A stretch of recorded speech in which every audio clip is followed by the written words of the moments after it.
Hello बच्चों, चलिए प्रश्न पढ़ते हैं। प्रश्न दिया है, पारिस्थितिकी पिरामिडों को बनाने में निम्नलिखित में से किसका उपयोग नहीं किया जाता है।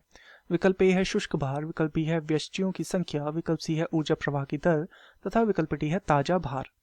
तो इस प्रश्न में हमसे पारिस्थितिकी पिरामिडों के विषय में पूछा गया है, अर्थात इस प्रश्न की जो मुख्य अवधारणा जो है मुख्य अवधारणा जो इस प्रश्न की है वह पारिस्थितिकी पिरामिड के विषय में है। पारिस्थितिक जो पिरामिड होते हैं उनके विषय में यहाँ पर हमसे पूछा गया है। तो चलिए हम सबसे पहले पारिस्थितिक पिरामिड को समझते हैं कि यह पारिस्थितिक पिरामिड या पारितंत्र पिरामिड होते क्या है। तो पारितंत्र में उपस्थित सभी जीवों का विभिन्न आधार पर क्या होता है, संबंध होता है। जो एक पारिस्थितिक तंत्र या पारितंत्र होता है उसमें जीवों का विभिन्न संबंध होता है, विभिन्न प्रकार से वो क्या होते हैं, एक दूसरे से संबंधित होते हैं।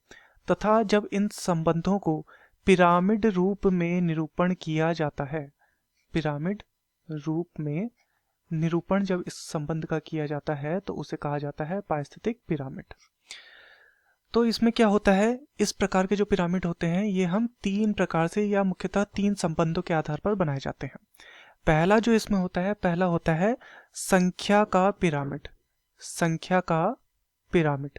अब संख्या का पिरामिड का क्या अर्थ है? संख्या के पिरामिड का अर्थ है यहाँ पर जीवों की संख्या के आधार पर उनका पिरामिड के रूप में निरूपण किया जाता है। दूसरा होता है जैव भार का पिरामिड। जैव भार के पिरामिड में क्या होता है, जो शुष्क भार होता है जीवों का, जल के बिना जो भार होता है उस आधार पर यहाँ पर पिरामिड के रूप में निरूपण किया जाता है।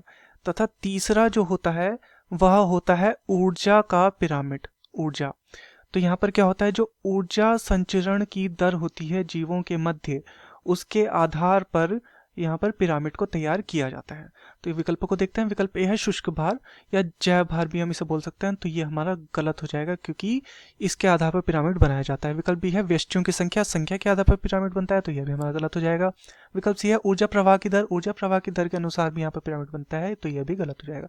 तथा विकल्प डी है ताजा भार, तो ये हमारा सही है क्योंकि ताजा भार के आधार पर कोई भी पिरामिड नहीं बनाया जाता। तो दिए गए प्रश्न का सही उत्तर होगा विकल्प डी, ताजा भार। मैं आशा करता हूँ आपकी यह समझ में आया होगा। धन्यवाद।